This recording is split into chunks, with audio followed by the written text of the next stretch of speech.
चंदनपुर नाम एक गांव में हरिया नाम का एक किसान अपनी पत्नी के साथ रहता था। हरिया था तो बहुत अक्लमंद लेकिन एक नंबर का आलसी भी था। हरिया की पत्नी, अजी सुनते हो, जरा मेरी मदद करो, यह अनाज की बोरी रसोई तक रखवा दो, बहुत भारी है, मैं अकेले नहीं रख पाऊंगी। तो भाग्यवान, एक बार अपनी लंबी जुबान से कोशिश करो इसे उठाने की, हो सकता है तुम रख पाओ। ऐसे ही जब भी कोई काम करना होता तब घर के बाहर जाकर जहाँ कहीं भी जगह मिलती वहीं पर सो जाता और शाम को बिना काम के वापस आ जाता। किसी दिन अगर कुछ कमा लेता तो जब तक घर का राशन खत्म न हो जाए तब तक कुछ काम ही नहीं करता। उसका आलस देखकर उसकी पत्नी बहुत परेशान रहती थी। अरे उठिए, कम से कम आज तो जाकर कुछ काम कर लाइए। सुबह से बस चारपाई पर पड़े हैं। अरे अब तो घर का सारा राशन भी खत्म हो गया है। अभी के अभी जंगल जाए और वहां से लकड़ियां लेकर बाजार में बेचकर आइए, चलिए उठिए। बेचारा हरिया, आज फिर से उसे काम करने के लिए जाना ही पड़ा। हरिया जंगल पहुंचकर सूखी लकड़ियां ढूंढता एक आम के पेड़ के पास पहुंचता है। अरे वाह, कितनी छाया है, इस पेड़ के नीचे कितनी ठंडी हवा है, यहाँ सोने में तो और भी आनंद आएगा।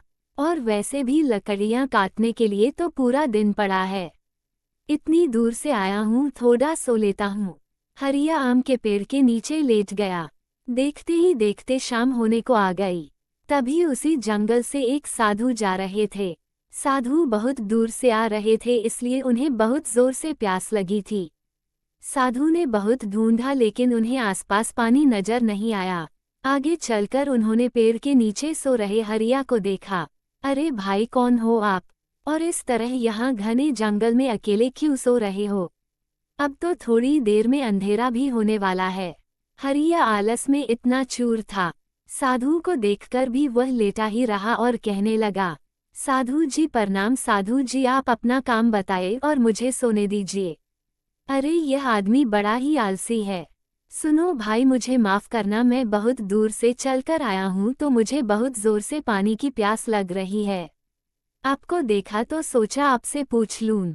अगर आपके पास पानी मिल जाए तो आपका बहुत बड़ा एहसान होगा। आप कैसी बात कर रहे हैं? मैं आपके ऊपर कोई एहसान नहीं कर रहा हूँ। मेरे थैले में पानी की बोतल पड़ी है, आप इसमें से ले लीजिए और पी लीजिए और जल्दी यहाँ से चले जाइए। मुझे बहुत नींद आ रही है। फिर साधु हरिया के बोतल में से पानी पी लेते हैं। तुमने मेरी प्यास बुझाकर मेरी जान बचाई है। अगर तुम्हें कुछ चाहिए तो मांग लो, हम तुम्हें दे देंगे। साधु जी, आपने पानी पी लिया हो तो कृपा करके यहाँ से जाइए, हमें आराम करने दीजिए। फिर साधु वहाँ से चले गए। जब शाम हो गई तब हरिया उठा और उठकर लकड़ियां इकट्ठा करने लगा और उन लकड़ियों को बाजार में जाकर बेचा और जो पैसे उसे मिले उसे घर के लिए कुछ राशन खरीद लिया और राशन लेकर घर आ गया। इस बार का उसका लाया हुआ राशन बस केवल 3 दिन ही चल पाया।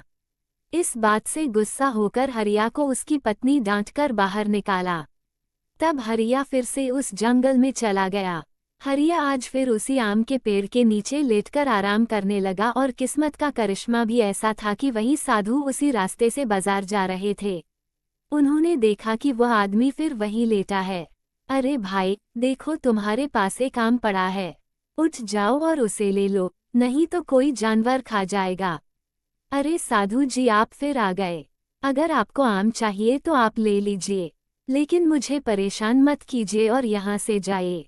मुझे आराम करने दीजिए। अगर तुम उठो मैं तुम्हें एक चीज दूंगा जिससे तुमको जिंदगी भर कभी कोई काम नहीं करना पड़ेगा।